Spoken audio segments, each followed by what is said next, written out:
Good morning students.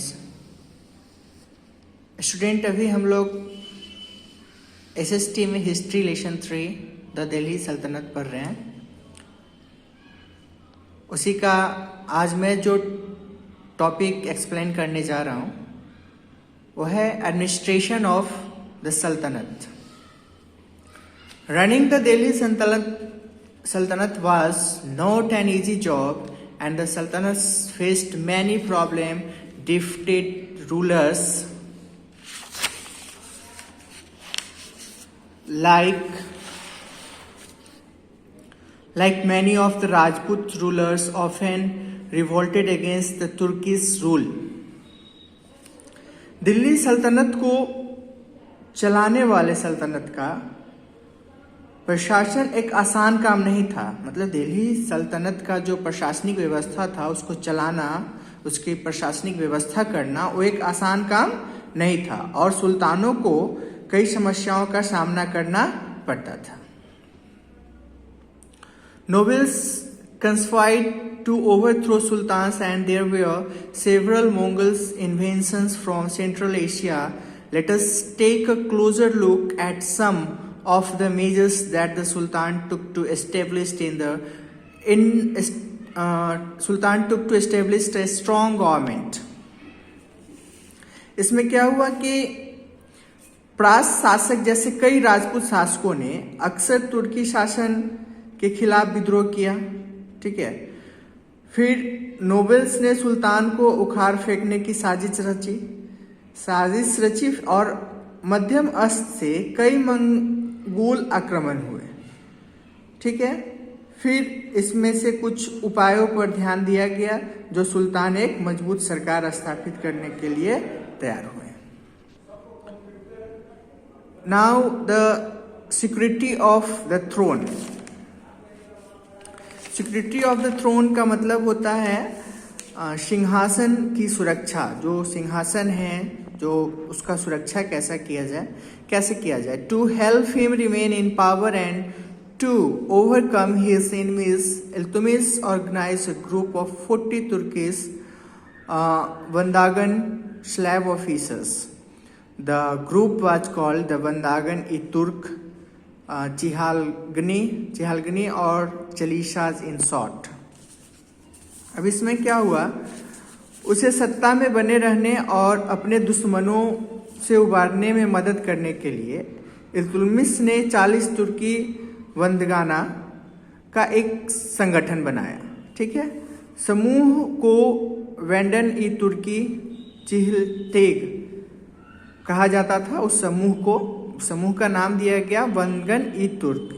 ठीक है, by the time Balban become Sultan, the Chihalgani had become very powerful and its member had starting hatching conspiration against the Sultan. So Balban crushed the Chihalgani. अब क्या हुआ, जब बलबन सुल्तान बना, चिहलगानी बहुत शक्तिशाली हो गई थी उस समय तक और उसका जो सदस्य था सुल्तानों के खिलाफ षड्यंत्र रचना शुरू कर दिया। इसलिए बलबन ने चिहलगानी को कुचल दिया, फिर उसको कुचल के उससे आगे वो निकलना चाहा।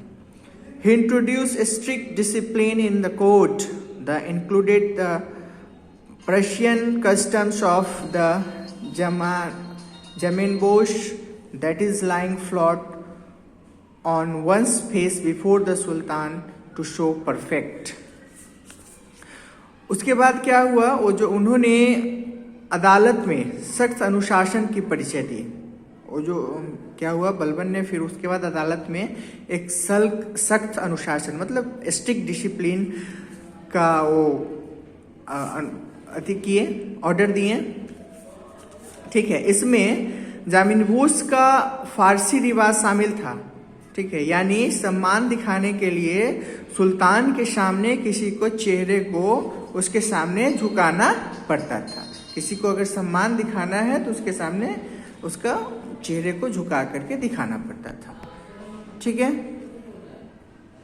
The sultan usually maintained a network of बैरिड्स, spies the spies kept the sultan informed about all the happening within the empire. अब उसमें क्या था, सुल्तानों ने आमतौर पर जासूस का एक नेटवर्क बना के रखा। स्पाइस मतलब जासूस। जासूसों ने सुल्तान के साम्राज्यों के भीतर होने वाली सभी घटनाओं की जानकारी दी थी। वो जो जासूस बनाया, वो स्पाइस जो बनाया, यूजुअली सुल्तान ने जो एक स्पाइस का निर्माण किया, उसमें उस स्पाइस ने वहाँ की घटना जो भी होती थी उसकी सारी जानकारी वो दिया करता था। साम्राज्य के भीतर जो भी जानकारी होती थी उसका वो जानकारी दिया करता था। ठीक है। नेक्स्ट है revenue. Land was the most important source of revenue. क्रास land revenue was collected as a share of the agriculture produce. भूमि जो है वो राजस्व का सबसे महत्वपूर्ण स्रोत है, अभी भी है। भूमि के द्वारा बहुत सारे राजस्व आते हैं। कृषि उपज के हिस्से को क्या है, उसके बाद क्या है, द खराज was collected as a share of the agriculture producer. उसके बाद क्या होता था कि कृषि उपज के हिस्सा के रूप में भूमि राजस्व एकत्र किया गया था। मतलब भूमि का जो राजस्व था वो कृषि हिस्सा के रूप में खेती बाड़ी के लिए एकत्र किया जाता था। ठीक है। Alauddin Khilji had land recent. He fixed the rate of revenue at half of the peasants' produce. Alauddin paid his soldiers fixed salaries in cash. उन्होंने किसान के उपज के आधे पर राजस्व की दर तय की। अलाउद्दीन ने अपने सैनिकों को नगद के रूप में उसका जो भी था उसको दिया करता था, कैश के रूप में उसका राजस्व जो होता था वो दिया करता था।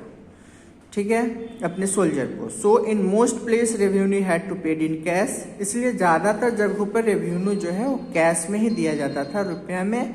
And the peasant had to sell their produce to be able to pay the revenue. और उसके बाद उसको बेचने के बाद, इसलिए अधिकांश स्थानों पर राजस्व को नगद के रूप में भुगतान करना पड़ता था। ठीक है।